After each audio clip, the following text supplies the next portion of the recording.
word cylindrical is actually the word. But you guys know what cylindrical is? You know what?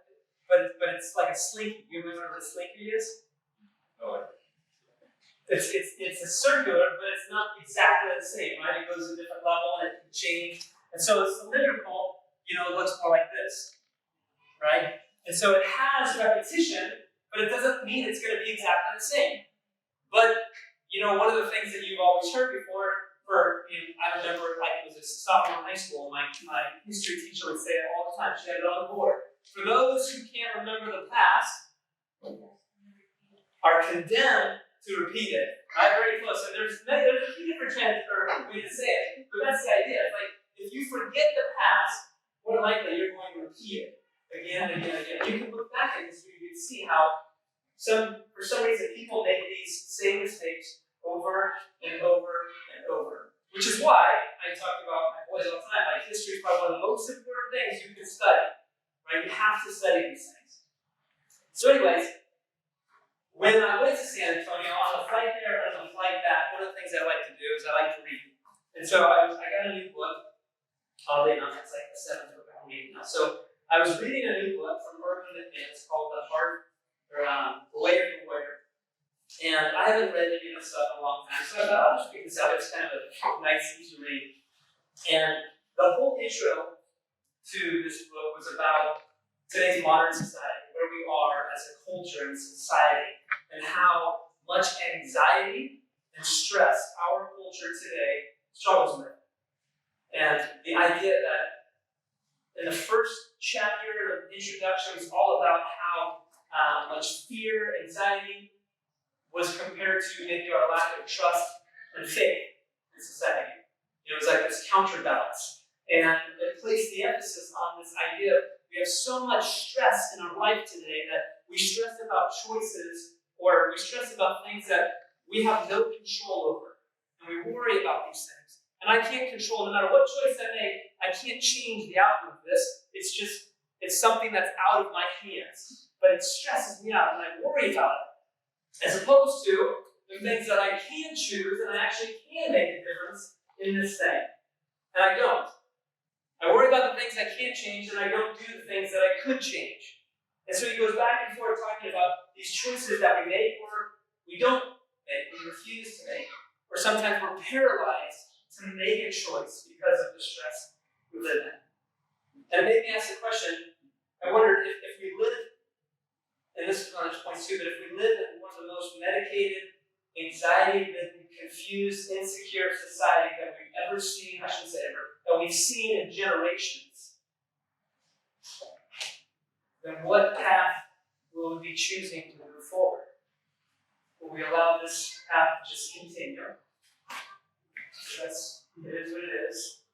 Or will we make a different choice? And the question that I thought of then was like, do we care enough to make a choice? Do we care, or is the whole mindset of it is what it is kind of stuck in our culture mindset?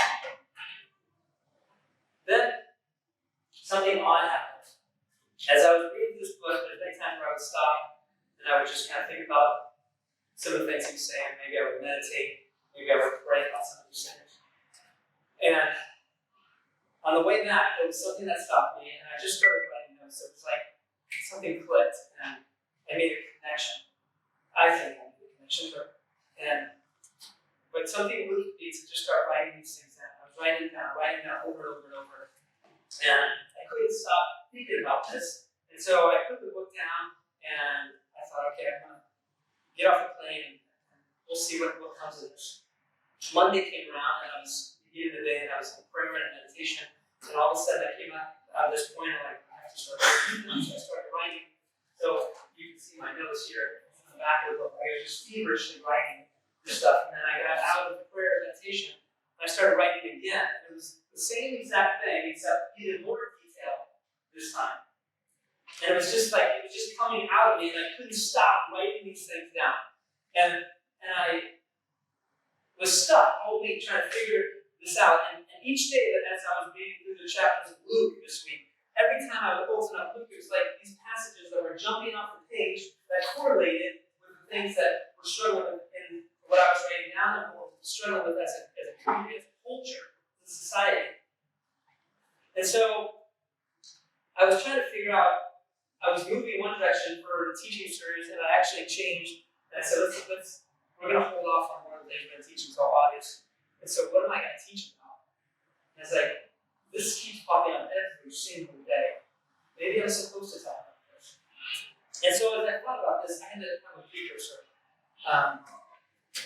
I'm not trying to say this is like prophetic or like this is going to happen or because we saw this in the Bible and the Middle East and Jerusalem, it's going to happen here in the United States in the 21st century. I'm not saying that, but I am saying like there are some connections here that just seem very coincidental, or maybe God is trying to say something. I haven't figured that out, but I wanted to share it with you. And it begins with the generations. And as I was looking at the generations, there's one generation that society's talked about for 70 years now, a few decades, as something that's pretty great. Which generation do they typically talk about? What do they call it? I gave you the name. Oh. wait, let them, so each one of these, let them pull it out first, and then let us pull it out. So yes, the first one is what? The greatest generation. And what generation? What is the greatest generation? What defines them? What defined that era? For those people, what defined that era? You guys know? When was it? So, When was that? what's that? When was that? It was, anybody was born between like 20 and 41, I believe? 1915 and 41? Yeah. 1915 to 1941. 40-ish. Maybe even, about that time. What things happened during their childhood and in their adulthood that defined their Great Depression? Yes, Great Depression. What's the Great Depression? Anybody remember? You got civics. Holy cow. So the Great Depression was a time where the whole country was depressed with money, right? People had to pinch pennies and you didn't have money and people struggling to find jobs. It was a very, very difficult time. If you've ever remembered any of your grandparents, whether you've helped bury them or they're still alive, you probably noticed that they have buckets of stuff that they will not let go of. I remember taking Andrea's grandmother, cleaning out her house after she died, and she had this big old bucket of scoops. Had to have been like 150 scoops from like that orange thing, like the powder scoops. Like 150 of them, because you never know if you run out, right? You have to save these things. These people were extremely frugal. They don't spend money. What was another great thing? One of the greatest things that we should probably recognize that they went through, that defined them? World War II. When was World War I? World War I was 1915 to 1918. So what? So they were born in that time frame, like baby babies. It was before their time, and the biggest thing was when they were about teenagers. How many teenagers went to Germany?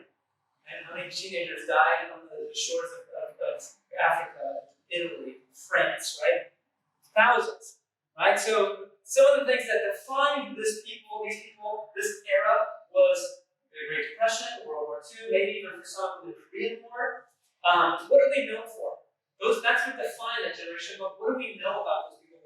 What were they known for? The character of those people. They were tough. They were tough, yes. What else?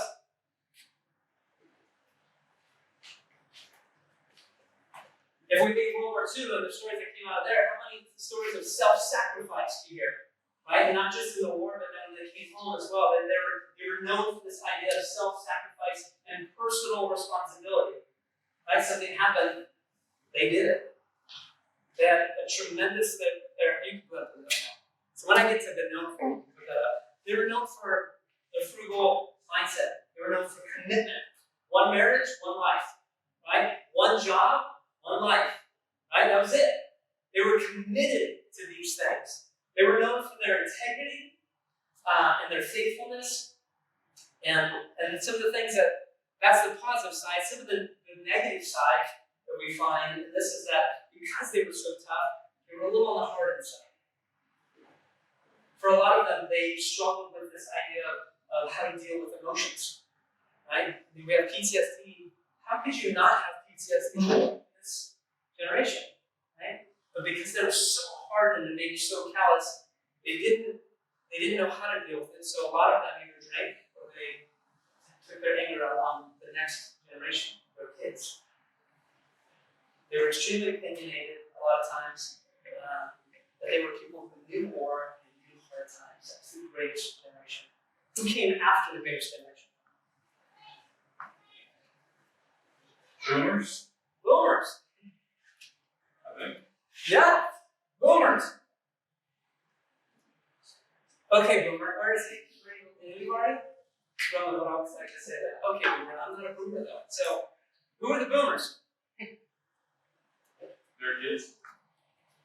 Their kids, your parents, right? Right? What defined the boomers? What were they defined by? What was the big events that took place in their life? Do we know? Maybe Vietnam? Maybe the Vietnam protests? Woodstock, thank you, there you go. Thank you. The rock and roll guy comes out of you, thank you. Woodstock? The assassination of JFK?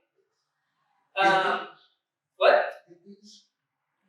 Hippies, yeah, there you go. Woodstock, hippies, there you go, huh? The Cold War, right? Everybody thought they were going to, hide under a desk if they were attacked by a nuclear war, right? What do we know about the character of a lot of these people? What describes their characteristics? Who were they? Value. We're going to hold off on that because it's not that generation. It comes later. They valued relationships. They were very goal-oriented. They wanted to achieve something, they would achieve it. They were very self-assured people as well. They were very resourceful. And a lot of these things were beneficial for them, but on the negative side, they also led to pride. They led to things like greed. Everybody see Wall Street? Right? Greed is good. There's another one? Man, this is all. Help me out, Lindley. The one guy, right? You're close to the boomer, right? You're probably in between. Greed is good, right?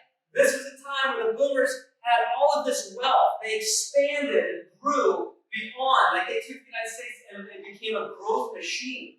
And they became a world power, not just militarily, but economically, financially. They were this huge world power. But they struggled with this as well, because they had this tremendous amount of opulence and wealth and growth. And this is a lot of times we look at, this is what defines them, the good and the bad.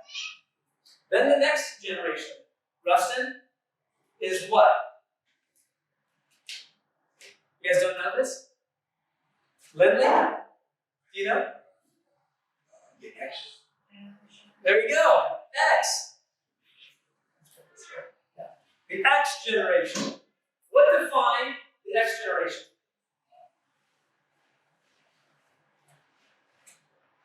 Man, this is interesting. There's so many young people. I was expecting it to be a different crowd, but so many young people, I don't know what you're talking about. What's X? Lindley. What defined our generation? And Rustin? Party. But from what though? What was super big from our, what? What are the years? 68 to 80. Born 68. So think of the 80s, the late 70s and 80s. What defined that generation? Elvis Presley. Nah, he's a little old. Oh my God, you were a boomer. You were a boomer. How about MTV? How about MTV? Right? Hair bands, like the big old hair bands, right? You talking about psychedelic afros? Psychedelic afros, something like that. Yeah. We also a lot of us saw the Berlin Wall come down, right? Our parents lived in this fear of the Cold War, we saw all of that crumbling and going away. The things that we struggled with weren't necessarily war, but we saw things like AIDS happen. We saw things like the world hunger. Michael Jackson, We Are the World, right? That was all big and who we were and what defined us. The next generation was a very independent, very flexible generation of critical thinkers. They were self-reliant because they were latchkey kids for a while, because the boomers were off making money and growing things. They had nobody to go home to except for themselves. But that's what also made them the first rebels of the system. Rage against the machine was the big mantra. They had a rebellious spirit that was divisive, even within their own generation of people, a very divisive group of people. They were also the very first generation to carry a lot of debt, and that their insecurity and their lack of also shaped their confidence in who they became. And then the next one is who? Nope. Everybody's favorite. Y, which is also millennials, right? The millennials. What do we know about the millennials? What defines their era? What were some of the big things that define their era? Virginia, what are some of the big things that when somebody asks you, where were you when? 9/11. Bang! 9/11, right? Where were you 9/11? And you were 5th grade? 8th grade. 8th grade. No, 9th grade. Science class, biology. Wow. Right? So the millennials are defined by, what's that? The TVs were on when we walked in. They were defined by 9/11. This is interesting, I don't know if I saw it on here. It was defined by Obamacare and the global internet exploded in your generation. Right? It was just boom. All of a sudden, everybody could be connected to everything. There were no 900 numbers and 800 numbers anymore. The millennials are people who are very accepting of change, very curious. They value teamwork and feedback, and they're a generation that wants to make a difference. But some of the struggles that they have is that a lot of times they get struggles with entitlement or victimhood or closed-mindedness and very impatient. But they are also, like the boomers, the largest generation that we have today of people, the largest amount of people. And they also have the greatest amount of potential, for good or for bad. And then there's one last one, which was what? There's one group that's left. Who are they? Justice? Z. Yes. Gen Z, the zombie generation.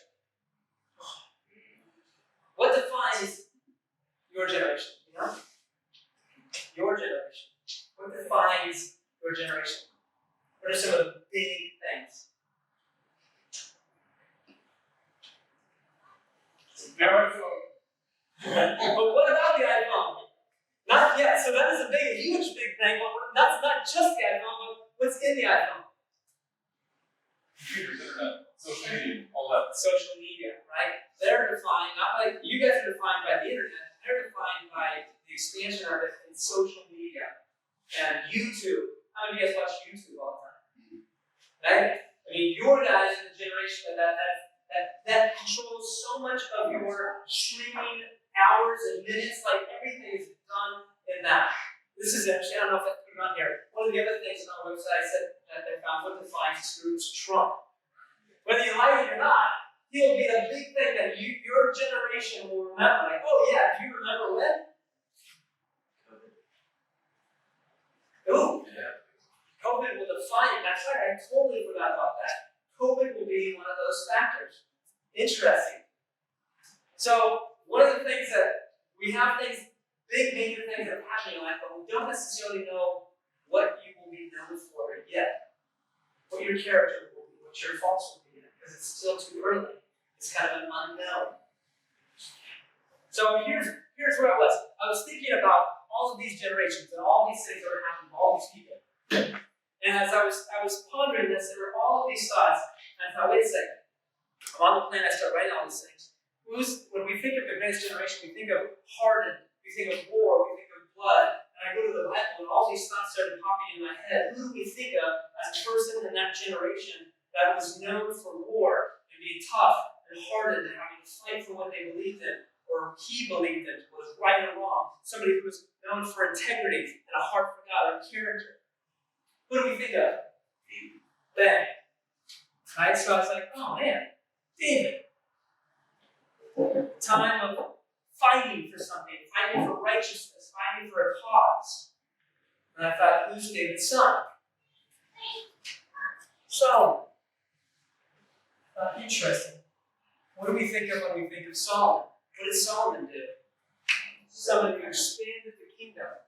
Somebody who grew everything. Somebody who created a tremendous amount of wealth and opulence. And somebody who also struggled with pride and women and wealth. Interesting. And then who do we find next? Who follows Solomon? Who's Solomon's son? That's a tough one. I'll give this to you. Rehoboam was Solomon's son. But you're like, Matt, wait a second, you skipped a generation. What about the next generation? And I was thinking about that. If you know the story of Second Kings and Chronicles, you know that there's a story of a guy named Jeroboam. Jeroboam worked for Solomon. He was in the kingdom. He was in the palace. He was somebody that was trusted, somebody that worked up the ranks and was doing all of these great things and started to have all of this influence and leadership of all these people, and people were coming to him. And then there was a point where somebody, one of the rabbis, came to him and said, there was a prophecy from God that said, you will be the king of Israel. Well, what happens with Solomon when he hears about that? He's not too happy with that because I already have children. Right? They're going to take over my throne. So what does Jeroboam do? Here's another story. He flees. He goes to Egypt. Lives in Egypt for a while. Solomon dies. Rehoboam is put on the throne as the king. Jeroboam comes back from Egypt. Says, listen, I'm willing to work for you. The rabbis are like, hey, we need to unite the country. We need to make this country great again.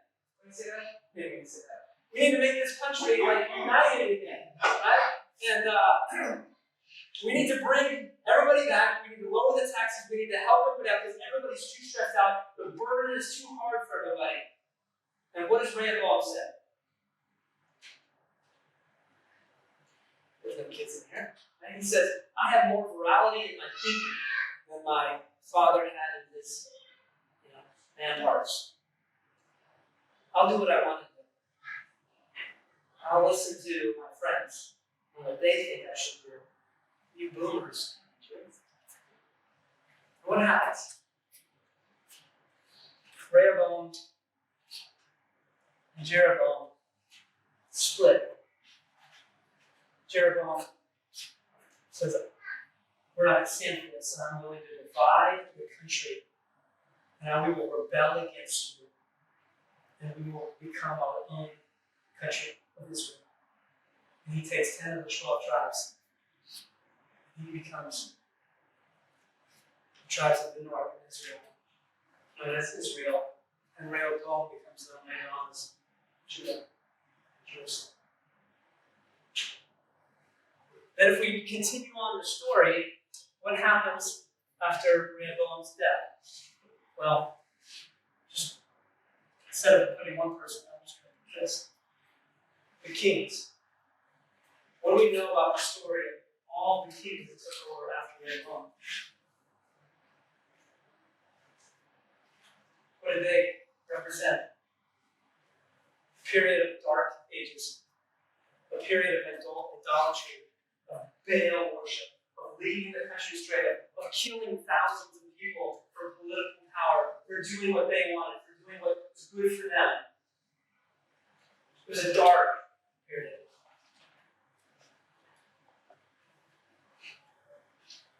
As I looked at this, I thought, man,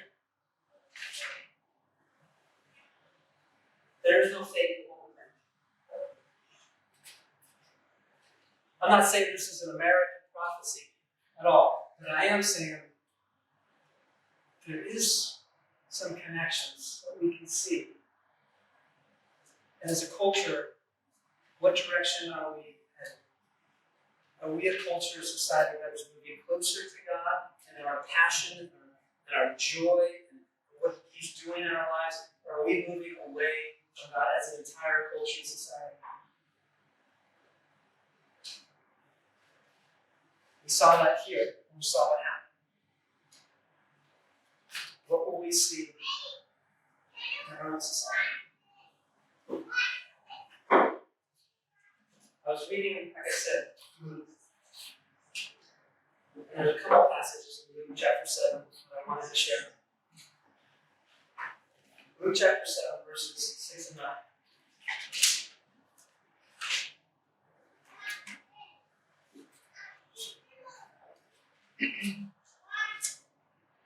Yeshua has just got done teaching from a boat, and he's doing some other things. And some rabbis and some people come in and they say, "Hey, Rabbi, there's a friend of ours, a Roman centurion, a captain actually, and his servant is sick. He is a good man.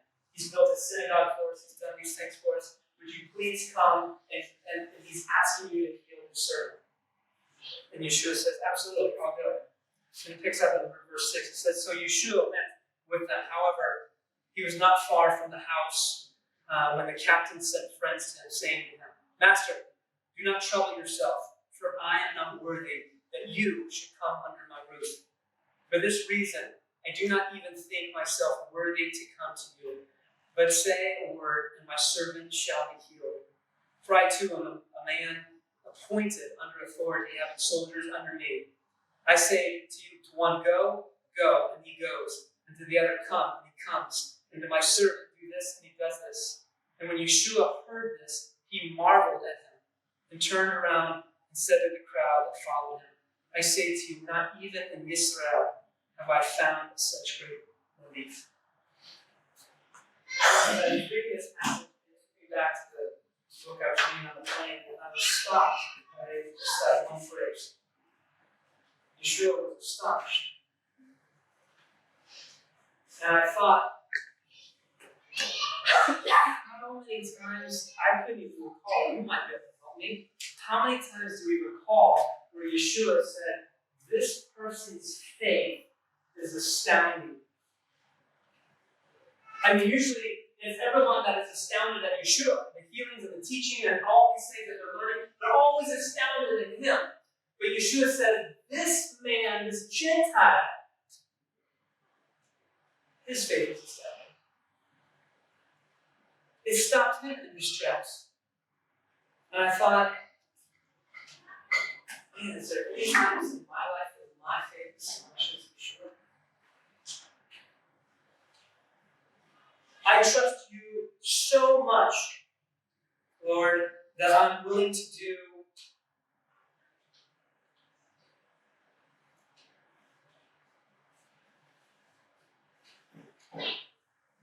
continues in 7, verse 20.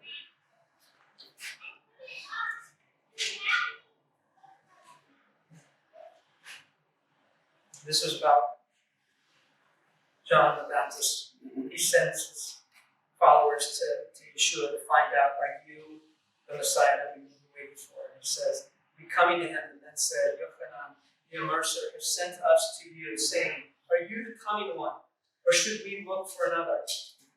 And in the same hour, he healed many diseases, afflictions, and wicked spirits, and he gave sight to the many blind. And Yeshua answered us and said to them, 'Go, report to Yochanan what you have seen and heard. Blind receive sight, lame do walk, lepers are cleansed, deaf do hear, dead are raised. The good news is brought to the poor.'"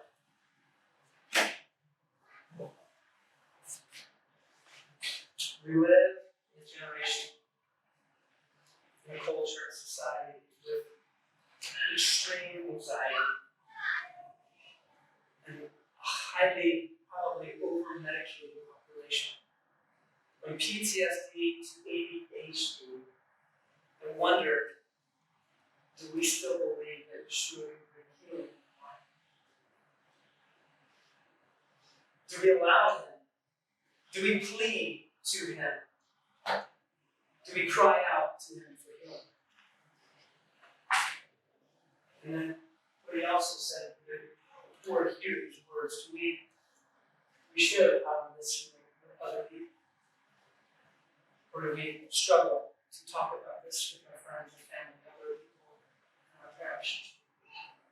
Are we afraid to talk about this life of this some ancient myth that happened centuries ago? Or is it still relevant to us today? Does it still matter? If history has the power to repeat itself, we also have the power to choose a different path. The question is Yeshua the one guiding that path? Do we have hearts that can be convicted? Do we have minds that can be changed? Do we have attitudes that can go through hard times to achieve greater things?